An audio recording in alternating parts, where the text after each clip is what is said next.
sa lahat, sa makapangyarihang pangalan ni Jesus, sa wastong mahal na Pinoon sa aking pagdadala ng iyong banal mensahe, ikaw, Diyos, ang magbigay sa akin ng karunungan at maglangis. Buksan mo, Diyos, pangunawa ang bawat isang narito, hipuin mo lang mahal Pinoon kailang mga puso. Ipaunawa mo sa kanilang Ebanghelyo ng kaligtasan sa ganang akin, noon ko magagawa, at sa iyong dakilang pangalan aking sinasaway. Anumang gawa ng kaaway, demonyo ng hadlang at pag-alinlangan, lumayas sa aming kalagitnaan. In Jesus' name. Hallelujah, hallelujah.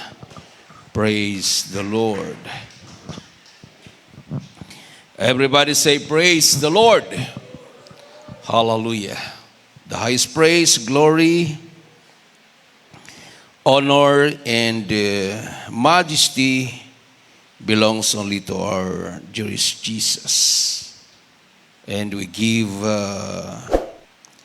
we cherish the blessed preachings, teachings of our dearly beloved parents in the Lord.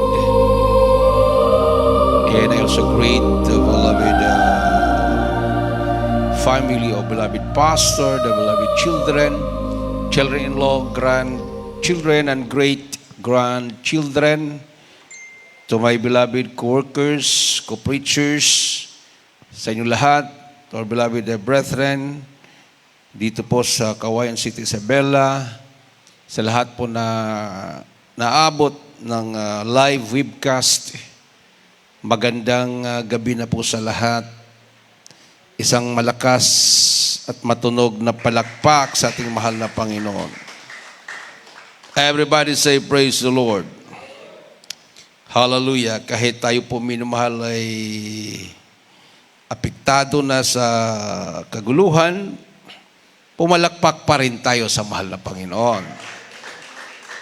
Amen. Huwag po tayong padala sa nangyayari sa ating kapaligiran, no? Baka darating ang panahon na matamaan po tayo ng tinatawag na mawalan tayo ng pag-asa, no? Yung tinatawag na hopelessness. Lalo na lumagpas na sa 100 ang 1 liter ng diesel, no? Mostly, minamahal ang ginagamit ng mga tao noon, binibili ng masakyan, mga diesel, dahil mas mura ang diesel, pero ngayon yata, nabaliktad.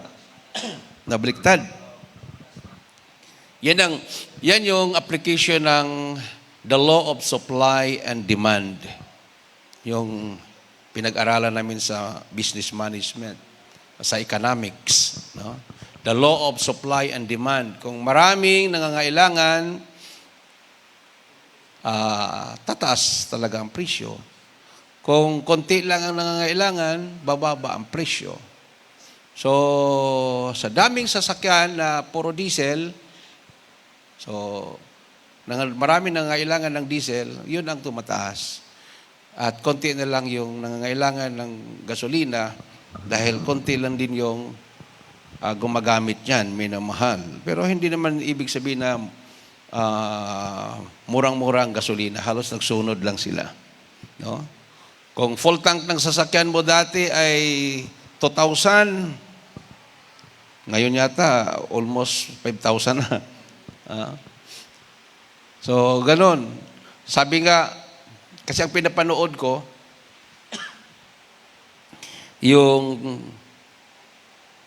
yung nagdi-discuss ng effect ng ekonomiya, hindi lang yung nagbabalita na bomba, ganito, bomba doon, bomba dito. Mayroong mga economic experts. Sabi nila, pag tuloy-tuloy pa itong gera, aabot pa daw ng 200 ang litro. So, paano na yon? Everybody say, praise the Lord. Ha? Pero sabi ng Bible, Hallelujah. Pag dumating ang mga pagsubok na yan, sabi ng Romans 5:3-4, chapter 5, verse 3-4, offers some perspective from the book of Romans, chapter 5, verse 3-4. Not only so, but we also glory in our sufferings, because we know that suffering produces perseverance. Perseverance, character, and character, hope. At pong basahin. Hallelujah, praise the Lord. Dito po sa banal na aklat ng Tiga Roma, Kapitulo 5, versikulo 4. Ito po ang nasusulat, mga minamahal. At ang katiyagaan ng pagpapatunay at ang pagpapatunay ng pag-asa. Amen, praise the Lord. Dito po sa Taga Roma, 5 ang talatay 4. Ket ti anus pakasuutan, ket ti pan nakasuot, inanama. Amen. Roma, chapter 5, verses 3-4. Ay, 3-4. Dito po sa 3, ket saan lang aday ito inudikit, agrag o tayo, met kadikiti rigrigat tayo, nga amu tayo tirigat, patauden na ti anus, ket ti anus pakasuutan, ket ti pan nakasuot, inanama. Amen. Pakiulit sa Tagalog. Hallelujah, praise the Lord. Dito po sa banal na aklat ng Tiga Roma, Kapitulo 5, versikulo 3 hanggang 4. Ito po ang nasusulat, mga minamahal. At hindi lamang gayon, kundi naman nangagagalak tayo sa ating mga kapighatian, na nalalamang ang kapighatian ay gumagawa ng katiyagaan. At ang katiyagaan ng pagpapatunay, at ang pagpapatunay ng pag-asa. Amen. Praise the Lord. Everybody say praise the Lord. So, pag harapin po natin ang mga problema na yan, minamahal, ito po ay magbubunga ng pag-asa. No? Pag-asa. Pag hindi natin harapin, di mawalan tayo ng pag-asa. Ha? So, pag dumating talaga, minamahal, na parang hindi mo na alam kung anong gagawin mo. Kasi normal sa tao yan. So, yan nga ang dahilan kung bakit mayroon tayong mga kaibigan, mayroon tayong pamilya, mayroon tayong mga counselors. Nandyan yung ating mga manggagawa, mga preachers. No? Preachers assigned, mga matured, dahil sila ay nakaranas na ng mga pagsubok o mga problema. So anong gagawin? What to do if we have encountered hopelessness? No? Yung nagkaroon na ng depression, anxiety. So, natural, ang una nating lapitan, no? Reach out to someone you trust. A friend, family, or a counselor, spiritual counselor, yung preachers. O mayroon kang nakita na spiritual man, pag tinatanong mo ay mayroon siyang may sagot patungkol sa spiritual na bagay. Kumbaga yung mga matured na sa paglilingkod. Amen. Everybody say praise the Lord. Reach out to someone you trust. Sabi ng Proverbs, chapter 27, verse 9. Perfume and incense bring joy to the heart, and the pleasantness of a friend springs from their heartfelt advice. Ati pong basahin sa Tagalog.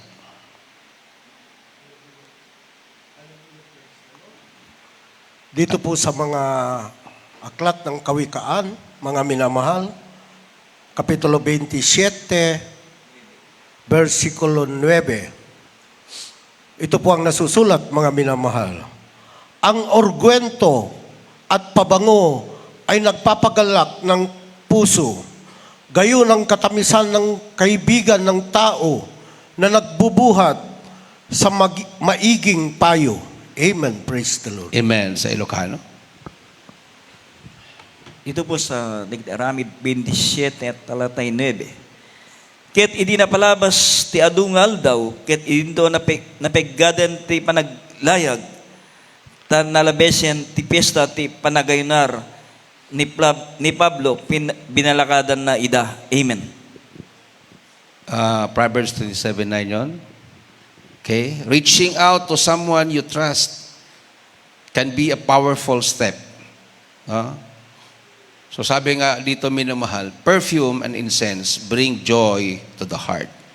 And the pleasantness of a friend springs from their heartfelt advice.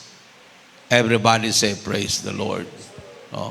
Siyempre, spiritual friends, yung mga kaibigan mong naglilingkod sa mahal na Panginoon. Amen? Amen.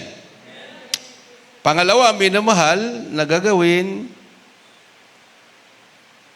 take a moment to breath and pray. No? Pag naramdaman mo na yung, parang ano bang nangyari dito sa buhay ko? Ano bang nangyari sa mundo? Lalo na yung affected. They are there at the Middle East. They are in Qatar. Or they are in Dubai. Bahrain. Ano ba ang mga lugar na binubomba? Saudi. Kuwait. Israel. No? Jordan. So, sabi dito, take a moment to breath, and pray. Ano bang gagawin ko? Uwi na ako kagad?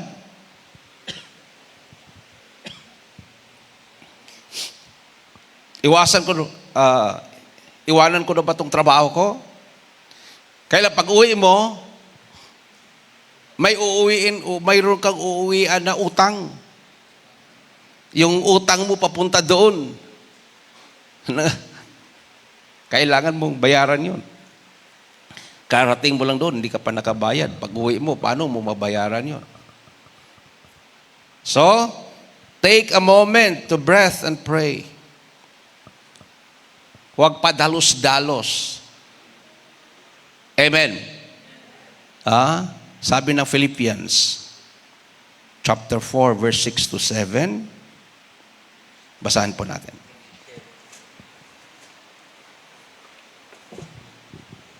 Hallelujah, praise the Lord. Dito po sa banal na aklat ng Pilipos, Kapitulo 4, versikulo 4 hanggang 6 hanggang 7. 4, 6, 7. 4:6-7. Ito po ang nasusulat, mga minamahal. Mga galak kayong lagi sa Panginoon. Muli kong sasabihin, mga galak kayo. Huwag kayong mga balisa sa anumang bagay, kundi sa lahat ng mga bagay na nasa pamamagitan ng panalangin at daing na may pagpapasalamat ay pakilala ninyo ang inyong mga kahilingan sa Diyos. At ang kapayapaan ng Diyos na di masayod ng pag-iisip ay mag-iingat ng iyong mga puso, ng inyong mga pag-iisip kay Kristo Jesus. Amen. Ilocano version. Dito po sa taga Pilipos 4:6 at 7. Di kay madanagan iti uray anya, no dikat kadagiti iso amin amay pakamo kumakad dagiti dawdawat yu iti Dios. Gapo iti kararag ken araraw agraman panagyaman. Ketital na ti Diyos, daegen na ti amin apan nakaawat, ayuwanan nanto dagiti puspuso yo, ken dagiti panunot yo, ken Kristo Jesus. Do not be anxious about anything, But in every situation, by prayer and petition, with thanksgiving, present your request to God.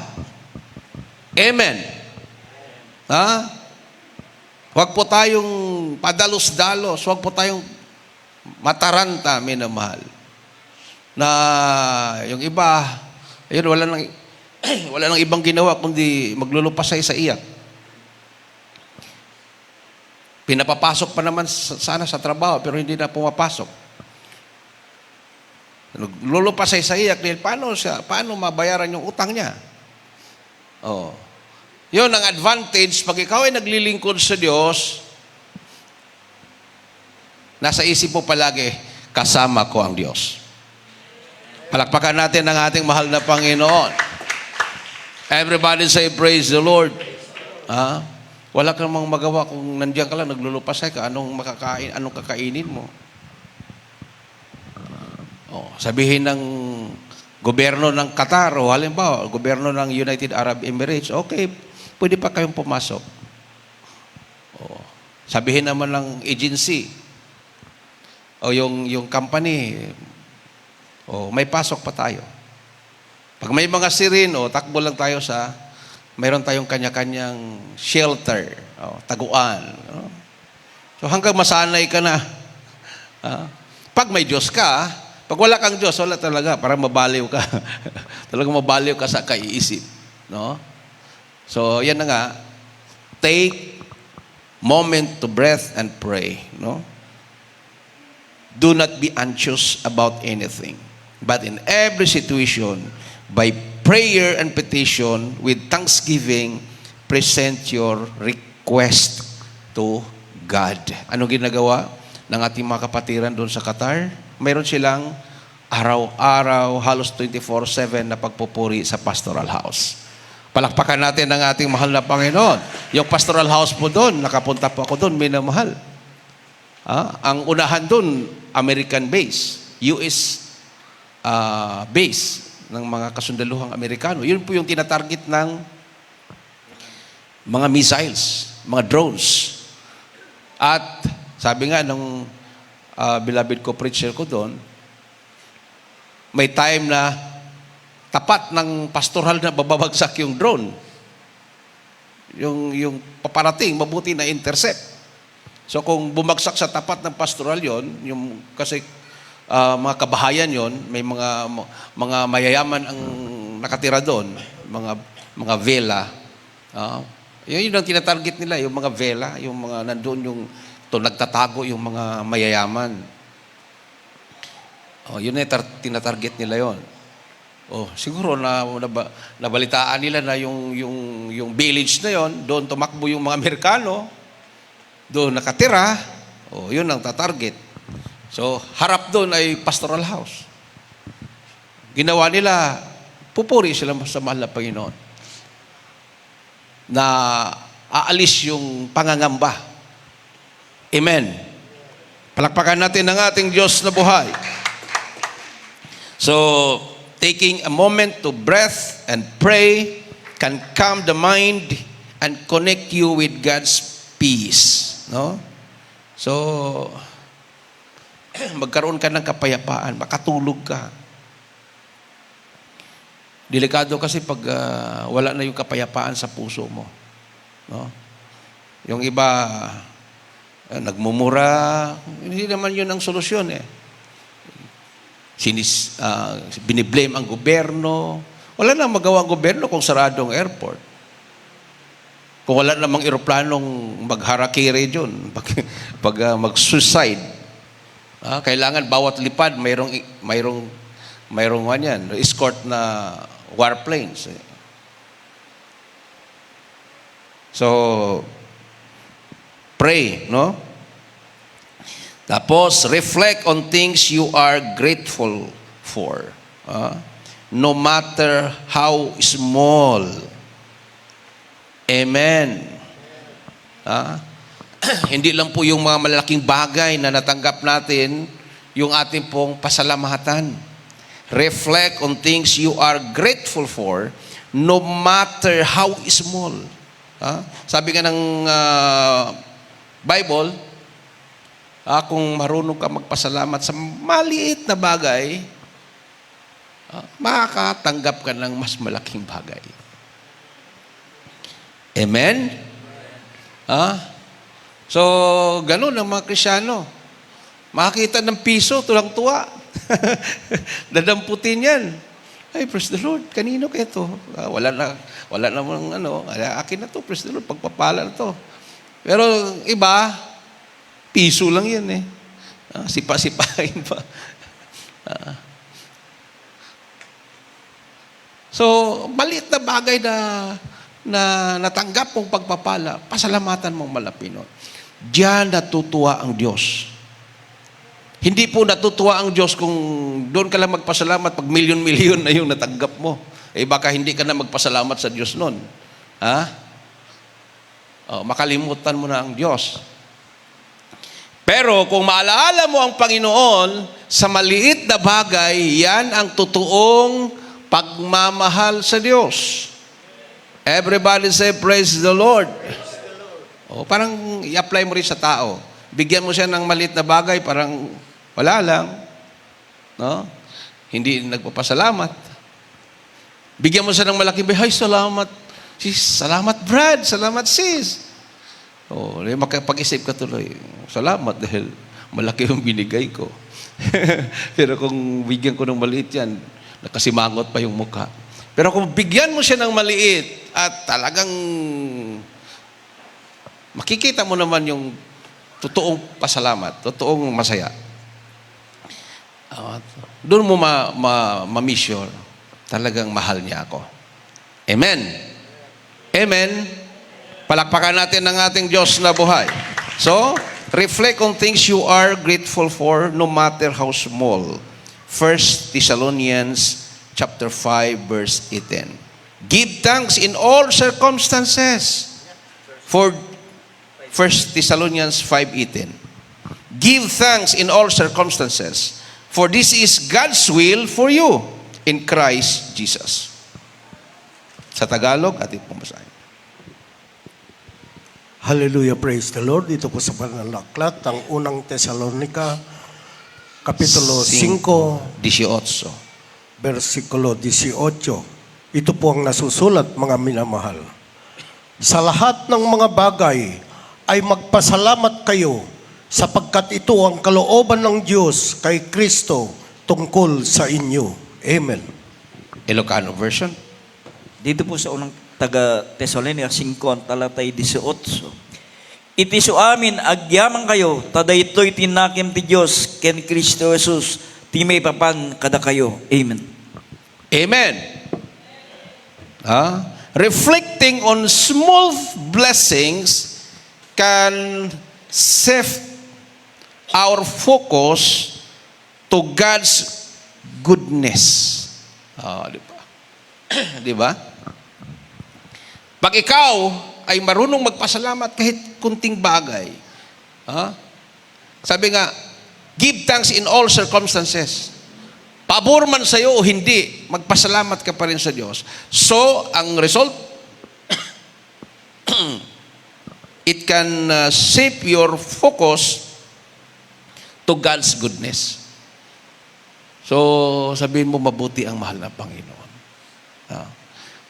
Huwag mong sabihin na mabuti ang Diyos dahil pinagpapala ka palagi. Pagdating na pagsubok, hindi na siya mabuti. Ganon. Parang magulang mo, halimbawa, provided lahat. Lahat na hinihingi mo, binigay. One time, naghingi ka, hindi ka binigyan, hindi na siya mabuti. Ganon ba yun? Hindi lang siya nakapagbigay ng isang beses, nang hingi ka 100 na beses, o yung 99 na beses, binigyan ka, yung pang 100 na panghingi mo, hindi ka binigyan, masama na siya sa'yo. Ganon ba yun, minamahal? Sabi dito give thanks in all circumstances.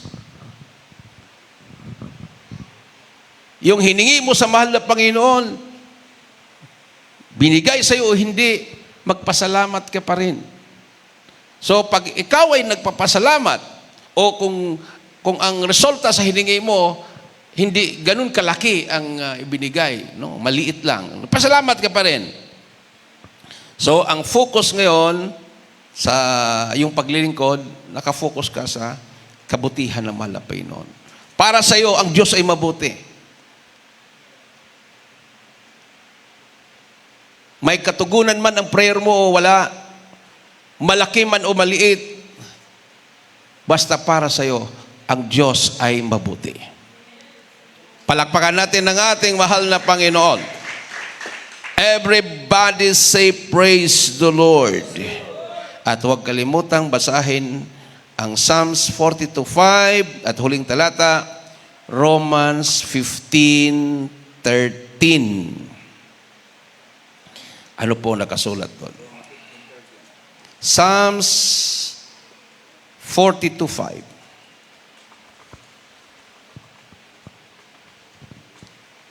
At huling talata, Romans 15:13.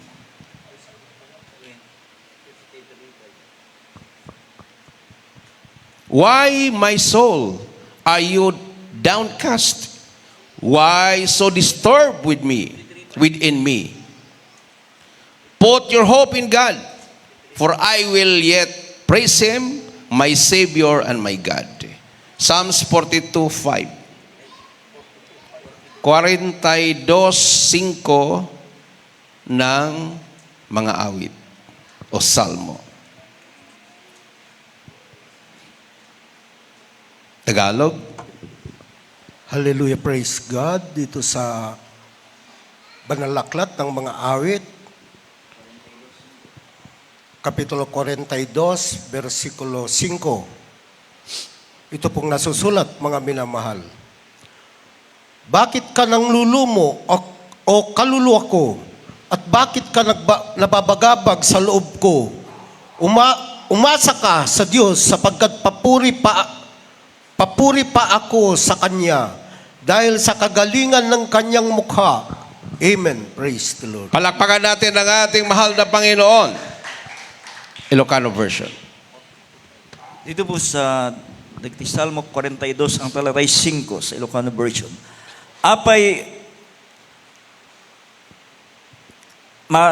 mapasag kaman o kararwak, ken apay maringgurang kaman tunig ko, mangnamnama ka iti Diyos, ta idaydayo ko pa'y gapu iti tulong tilangana. Amen. Palakpakan natin ang ating mahal na Panginoon. Ha? So, anong gagawin natin? Magpuri sa Diyos.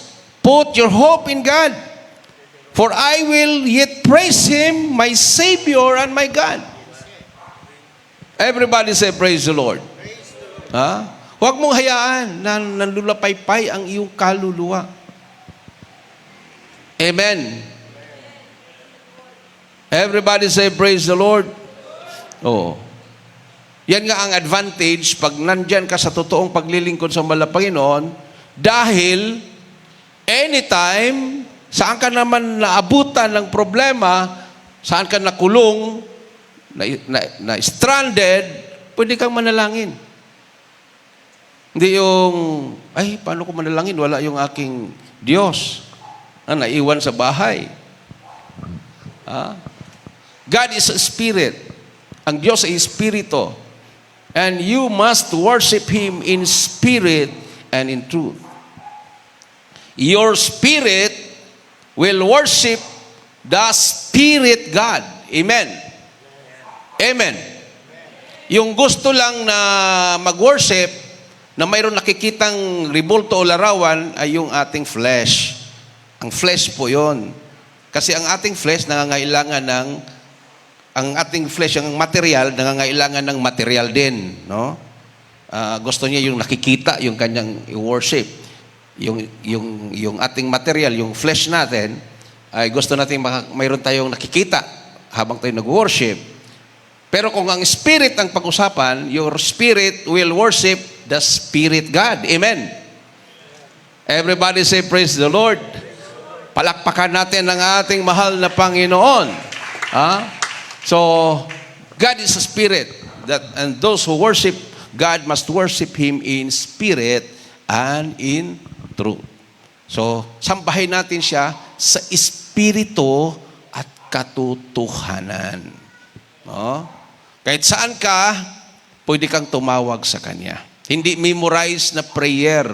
Palakpakan natin ang ating mahal na Panginoon. Roma 15:13. May the God of hope fill you with all joy and peace as you trust in Him, so that you may overflow with hope by the power of the Holy Spirit. Atin pong basahin sa Tagalog. Hallelujah, praise the Lord. Dito po sa panalaklat ng Roma 15, 15:13. talata ay 13. Puspusin nga kayo ng Diyos ng pag-asa ng buong kagalakan at kapayapaan sa pananampalataya upang kayo'y managana sa pag-asa sa pamamagitan ng kapangyarihan ng Espiritu Santo. Amen. Ilocano version, Kelly. Ati po mga instrumentalist and singer. Dito po sa Taga-Roma 15 ang talatay 13. Prepare. Ket ti Diyos ti inanama, punwen na kayo kumati amin aragsak ken kapya iti panamati.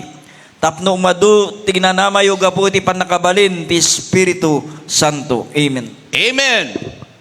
May the God of hope fill you with all joy and peace as you trust in Him, so that you may overflow with hope by the power of the Holy Spirit. Oh? Salamat sa mahal na Panginoon, minamahal, na nakilala natin ang mahal na Panginoon. Nangyari ang mga kaguluhang ito, naglilingkod na tayo sa Diyos. Paano kaya kung hindi tayo naglilingkod sa Diyos? Alam naman natin kung anong buhay natin dati. Konting problema, alak. Kasi nakakalimutan daw yung problema. Konting problema, alak kaagad. Ayun ang karamihan sa mga walang Diyos talaga. Yun daw yung pang-aliw. May mga problema, droga, doon sa barkada, inuman, nagda-drugs, para masaya daw sila. Hindi nila alam. Pumasok na sila sa patibong ng demonyo. Papunta na sa kapahamakan ang buhay nila. Oh? Yan nangyayari, gera na yan. Dahil hindi sila guided with the Holy Spirit. Nakakalungkot din, minamahal. May mga Christian na natutuwa. Tama lang yan. Talagang niloob ng Diyos yan. Pero habang tumatagal, sabi mo, niloob kaya ng Diyos to. Or sa kayabangan talaga ng tao. Di ba? Nasa Bible yan. Ang kapahamakan ay dumarting sa tao dahil sa kanyang kayabangan. Because of pride. Di ba? Bakit si Satanas? Naging Satanas na hindi naman siya si Satanas talaga. He was the archangel before. His name is Lucifer.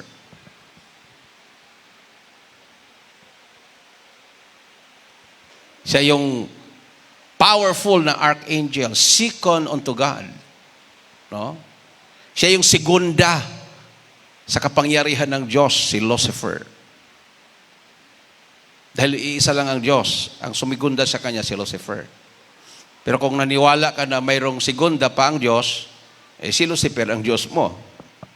Yung Diyos na segunda sa Ama, mayroong pang ibang Diyos na pangalawa sa kanya, iba na yon.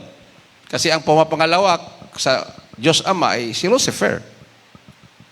Siya nga ang nagrebelde.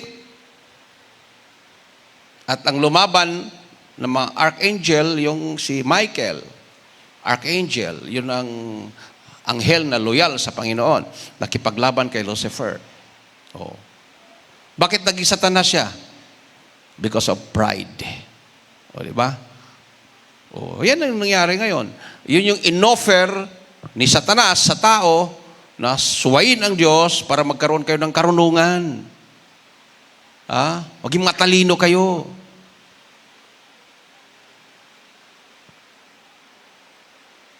So, yung katalinuhan na nakuha ng tao sa pagsuway ay ginamit sa kasamaan.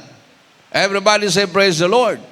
Hindi naman hindi nila sana alam yung kasamaan, pero kabutihan lang alam nila eh.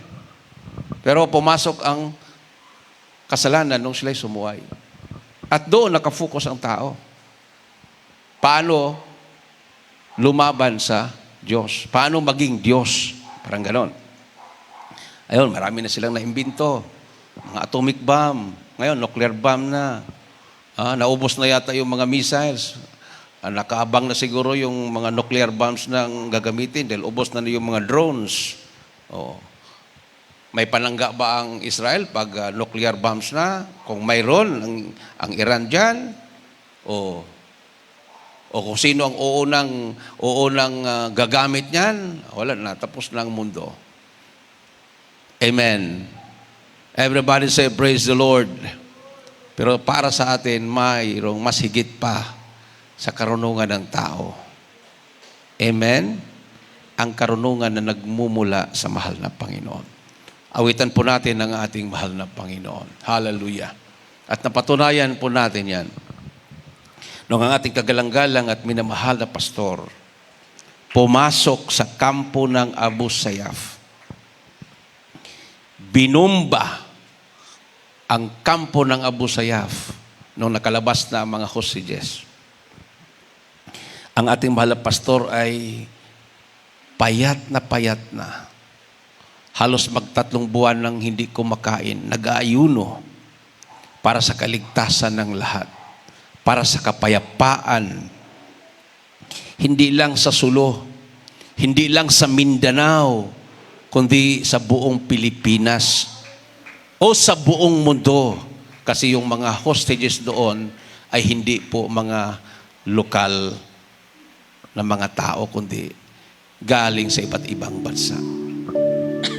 Germany, France, South Africa, New Zealand, Austria, Malaysia. Mayroon ding mga journalist na Americans. Talagang worldwide ang kaguluhan na yon. Napiktuhan. But a man of God sacrificed his life through fasting and prayer. Kahit binubumba, may namahal. Akyat panaog sa makabundukan habang tinatadtad na mga bala ang dinadaanan. Mga Abu Sayyaf na mismo nakasaksi, bakit walang natatamaan? Sabi nila. Sabi ni Robot, si Pastor Almeida na ang aking commander ngayon. Kung sasabihin niyang hinto, hinto tayo. Habang humihinto sila, kitang-kita ng helicopter, ng tura-tura, mga fighters, mga jet fighters, ang kinaroonan nila. Kitang-kita yung kubo, nandoon ang mahal na pastor. Sumigaw ang mga Abu Sayyaf, mga haleluya, umalis na kayo dyan. Mapupulbos yung kubo na yan. Hindi nga nagtagal. Nag-dive ang tura-tura. Napakababa ang pag-dive niya. Tapat doon sa kubo na yon na nandoon ang tao ng Diyos na nalangin. Nagtaas ng kamay, hinang-hina na sa gutom at uhaw. Hinulugan ng bomba yung kubo na yon at umalis ang tora-tora. Expected maging abo na yung kubo na yon. Nung nawala yung usok, nagulat ang mga Abu Sayyaf. nandoon pa rin ang kubo. Nandoon pa rin ang mahal na pastor at ang mga prayer warriors. Nagtataas ng kamay, nagpupuri sa mahal na Panginoon. Doon nila napatunayan, may Diyos na totoo. Mayroon silang tinatawag na Allah. Pero alam nila pag sila'y matatamaan, patay sila. Tagtago sila parang mga daga. Pero ang mga anak ng Diyos, nakataas ang kamay, nagtitiwala sa totoong Diyos na makapangyarihan. Awitan po natin ang ating mahal na Panginoon. Hallelujah!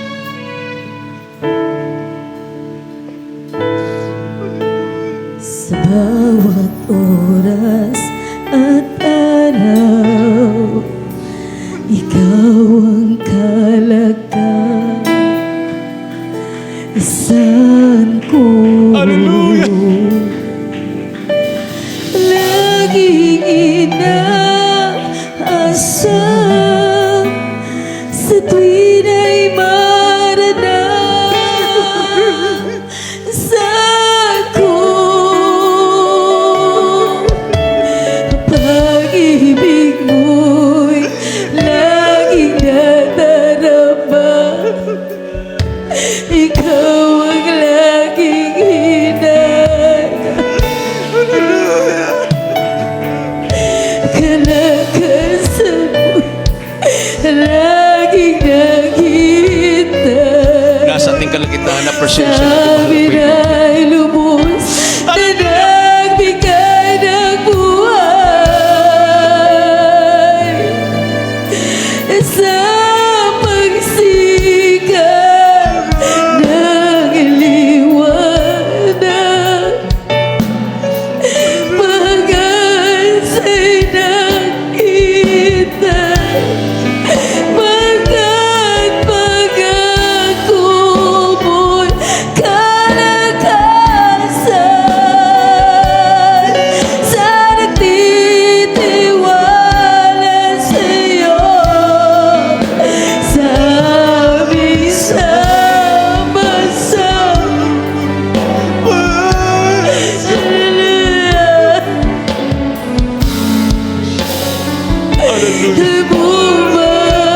Bumababa sa amin laging mananahat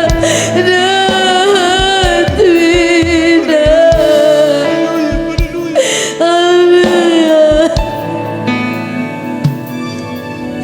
Sa bawat oras at araw, ikaw ang kalagkan. Saan ko lagi inaasam sa tuwin ay maranam.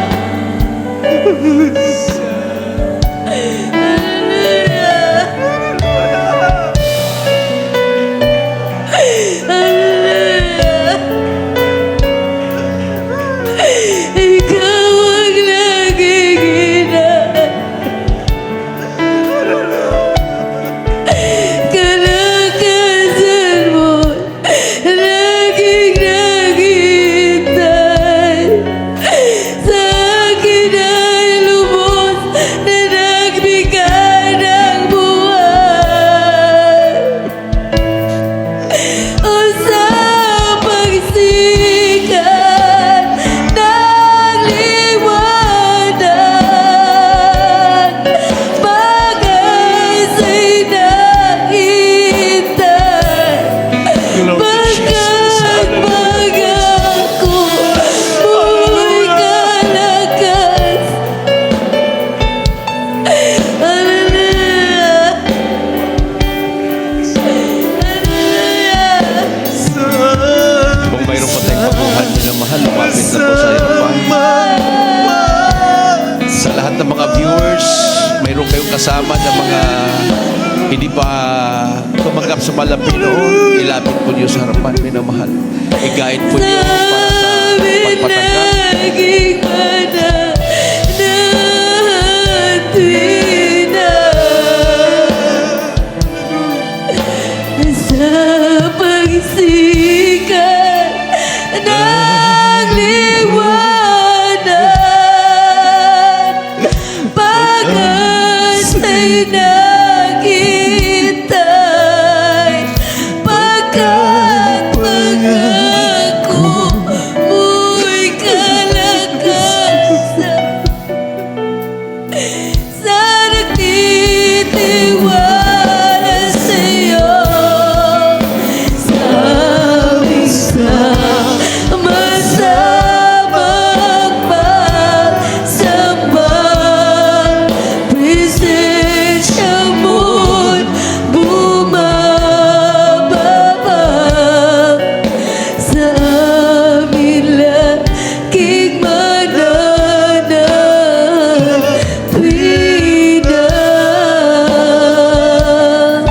Sa aming laking